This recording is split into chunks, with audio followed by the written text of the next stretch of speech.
जब से election commission ने इलेक्शन जो सूबा पंजाब का है उसको मुलतवी किया है, और उसके साथ ही कल से जो तबसरे हो रहे हैं, लोग ये समझते हैं कि अब हुकूमत और सुप्रीम कोर्ट का एक बड़ा टकराव जो है वो एक्सपेक्टेड है। लेकिन मैं कुछ और देख रहा हूँ। मैं समझता हूँ कि ये हुकूमत और सुप्रीम कोर्ट का मामला हरगिज़ नहीं है, ना ही ये सुप्रीम कोर्ट और इलेक्शन कमीशन का मामला है, ना ही ये प्रेसिडेंट और इलेक्शन कमीशन का मामला है। हत्ता कि मैं यहाँ तक समझता हूँ कि ये कोई आइनी मामला भी नहीं है, क्योंकि अब जो कुछ होने जा रहा है या जो कुछ पिछले 4-5 साल में होता रहा, जो जनरल बाजवा के बयानात आते रहे हैं, मुख्तलिफ तरह जावेद चौधरी ने उनकी स्टोरी जो नरेट की है, उसमें तो कॉन्स्टिट्यूशन कहीं नज़र ही नहीं आता था। बाजवा साहब अपनी मर्ज़ी के मुताबिक इमरान खान की हुकूमत को की एडजस्टमेंट और री एडजस्टमेंट कर रहे थे। इसी तरह ये जो टकराव है ये बेसिकली सुप्रीम कोर्ट में और एस्टेब्लिशमेंट में एक टकराव की कैफियत है, जो आने वाले दिनों में बहुत खुल के सामने आएगी।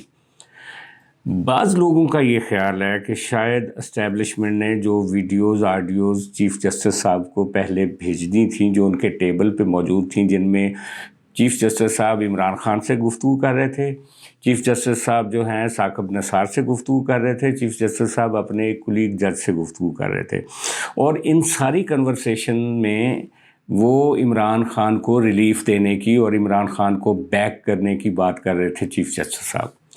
यानी जो एस्टैब्लिशमेंट ने इन टेप्स को भेजा है चीफ़ जस्टिस साहब के पास, उनको अपनी तरफ से आईना दिखाया है कि आप इस वक्त जब मुल्क में डिस्टेबलाइजेशन है, जब मुल्क की इकॉनमी जो है मेल्ट डाउन कर रही है, जब एक तरह से डिस्टेबलाइज हो रहा है सारा मुल्क, उस वक्त आप एक ऐसे आदमी का साथ दे रहे हैं जो एस्टैब्लिशमेंट के सामने खड़ा है। यानी जो एस्टैब्लिशमेंट का दुश्मन है उसकी बैक जो है वो हमारी जुडिशरी कर रही है।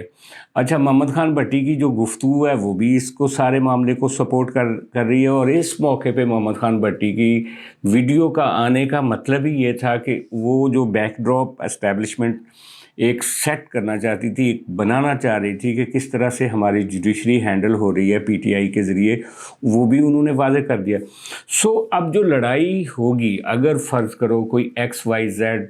एक एप्लीकेशन लेकर चला जाता है कि ये जो इलेक्शन कमीशन का फ़ैसला है ये गैर आइनी है और इसको जो सुप्रीम कोर्ट है इसको रद्द करे, और इलेक्शन जो है वो अपने वक्त पे होना चाहिए 30 अप्रैल को, तो फिर क्या होगा? तो मैं ये समझता हूँ कि ये अब गेंद है बेसिकली चीफ़ जस्टिस साहब के कोर्ट में। अगर वो मुल्क के ज़मीनी हक़ाइक़ को समझते हैं, अगर वो समझते हैं कि हमारी इकॉनमी किस नहज पे है इस वक्त, अगर वो ये समझते हैं कि हमारे जो टेररिज़म के ख़िलाफ़ जो जंग है उसमें एक शिद्दत आ गई है, दोबारा से अफ़गानिस्तान के साथ पाकिस्तान का जो मशरक़ी बॉर्डर है वो गर्म हो रहा है, दोबारा से जो रीजन में एक्टिविटी हो रही है, जिस तरह से चीन और अमेरिका की लड़ाई एक नए फेज़ में दाखिल हुई है जब से उसने मिडल ईस्ट में जाके सऊदी अरब और ईरान की सुलह करवा दी है, और जिस तरीके से अब सिर्फ चीन ने पाकिस्तान को $2 अरब भी दिए और मज़ीद पैसे देने के लिए वो कह रहा है। तो ये जो जियोपॉलिटिकल पॉलिटिक्स है, पाकिस्तान के अंदर डिस्टेबलाइजेशन है, और इन सारी चीज़ों को सामने नहीं रखेंगे अगर चीफ़ जस्टिस साहब, और जो इमरान खान साहब का लेटेस्ट बयान था कि अगर इन्होंने मुझे रोकने की कोशिश की तो फिर पाकिस्तान में वो हालात होंगे कि फिर हम श्रीलंका भूल जाएंगे। तो क्या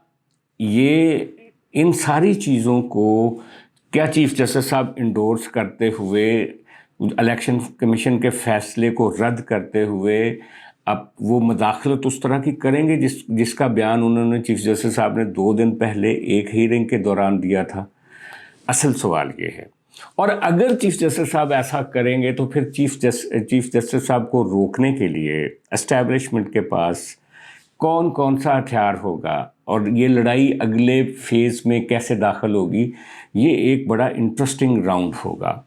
अच्छा, लेकिन इसमें पाकिस्तान की अगर देखा जाए पिछली हिस्ट्री, तो जीत तो हमेशा एस्टैब्लिशमेंट की होती है, लेकिन आर्जी तौर पर कई दफ़ा एस्टैब्लिशमेंट जीत भी, एस्टैब्लिशमेंट के मुकाबले में सियासी पार्टियां भी कई दफ़ा जीत जाती हैं आर्जी तौर पे, और आर्जी तौर पे कई दफ़ा जुडिशरी भी जीत जाती है। आपको शायद याद होगा जब इफ्तिखार चौधरी को बहाल करवाया गया था, इसी तरह कई फेजेज़ ऐसे आए जहाँ जुडिशरी जो थी वो आगे निकल जाती थी। حالانکہ اگر دیکھا جائے تو 58(2) بھی جب سے ختم ہوئی ہے اور اسٹیبلشمنٹ کے ہاتھ سے وہ اختیار نکل گیا ہے کہ کس طرح سے حکومتوں کو ختم کرنا ہے اور کیسے نئی حکومت لے کر آنی ہے، اس کے بعد سے اسٹیبلشمنٹ کا اور جوڈیشری کا ایک نیکسس رہا ہے عام طور پہ، جیسے ثاقب نثار کا باجوہ صاحب کے ساتھ تھا، جیسے اس سے پہلے ایک زمانے میں جسٹس مشتاق اور جنرل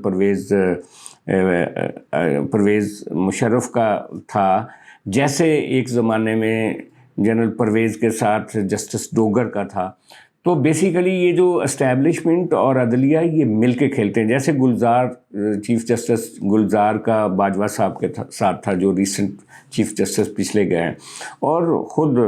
بندیال صاحب بھی ایک عرصہ تک تو اسٹیبلشمنٹ کے ساتھ بہت بیہیو کرتے رہے۔ عمران صاحب کی جب سے لڑائی نہیں شروع ہوئی اسٹیبلشمنٹ کے ساتھ، تب تک تو وہ بالکل اسٹیبلشمنٹ کے ساتھ تھے بندیال صاحب۔ اب دیکھنا یہ ہے کہ اس فیز میں سب سے بڑی تلوار کون نکالتا ہے۔ اگر بندیال صاحب تلوار نکالیں گے تو ادھر سے کیا میزائل آئے گا، کس طریقے سے جو سپریم جوڈیشل کونسل ہے اس میں ان ججز کے خلاف نئے مقدمات آئیں گے ان آڈیو لیکس کے اوپر، اسی طرح جیسے ماضی میں ہوا۔ آپ کو پتہ ہی ہے کہ ایک جج صاحب تھے محترمہ بے نظیر بھٹو کے خلاف، وہ اس نے گفتگو کی تھی شہباز شریف کے ساتھ، تو ان کو فارغ کر دیا گیا تھا۔ تو اب وہی ٹیپس اب اگر نئی ہیں تو ان کو ری ایگزامن کیسے کیا جائے گا؟ سپریم جوڈیشل کونسل میں کچھ اور ایویڈنس بھی اسٹیبلشمنٹ کے پاس ان ججز کے بارے میں ہے جائے گا، کیونکہ یہ 4 جج ہیں، چیف جسٹس صاحب، جسٹس منیب اختر صاحب اور جسٹس اعجاز الحسن صاحب اور نقوی صاحب، جو جن کے بیٹے 2 جو ہیں وہ پنجاب میں کرپشن کرتے ہوئے، جن کے بارے میں محمد بھٹی صاحب نے ایک کہانی سنائی ہے۔ اور جبکہ ان کے مخالف ججز کی ایک لمبی قطار ہے، جس میں جسٹس عیسیٰ فائز ہیں جو کہ اس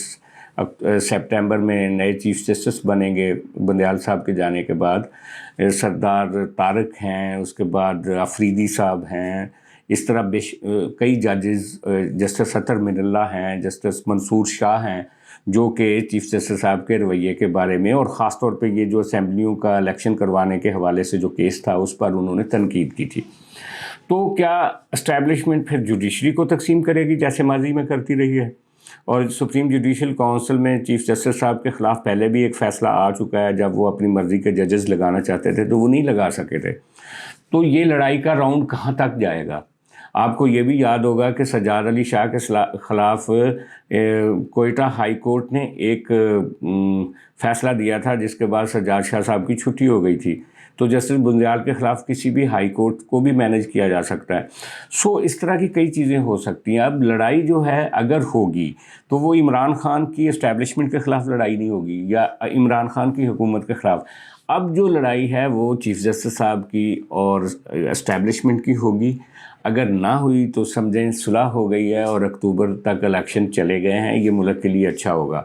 لیکن اس کے آثار نظر نہیں آتے۔ پی ٹی آئی کے وکیل بڑے سرگرم ہیں جناب ریلیف لینے کے لیے، اور عمران خان نے الیکشن کمیشن کے فیصلے کو رد کیا ہے۔ معاملہ سپریم کورٹ جائے گا، سپریم کورٹ اس پہ کیسا بینچ بناتی ہے اس سے سمجھ آ جائے گی کہ سپریم کورٹ کیا کرنے جا رہی ہے۔ اور اگر وہ بینچ کی تشکیل میں چیف جسٹس صاحب نے جسٹس منیب کو، جسٹس اعجاز الحسن کو اور نقوی صاحب کو اپنے دائیں بائیں رکھ لیا اور خود بیٹھ گئے اور ایک آدھ جج انڈیپینڈنٹ لے لیا، تو سمجھیں کہ وہ فیصلہ ون سائیڈڈ کرنا چاہتے ہیں۔ لیکن اگر انہوں نے ایک 10 رکنی لارجر بینچ بنا دیا جس میں ریشو انڈیپینڈنٹ ججز کی زیادہ ہوگی، تو پتہ چلے گا کہ یہ فیصلہ کچھ مختلف بھی ہو سکتا ہے۔ سو آنے والے دنوں میں پتہ چلے گا کہ یہ اسٹیبلشمنٹ اور عدلیہ کی یہ جو لڑائی ہے یہ کون سا رخ اختیار کرتی ہے۔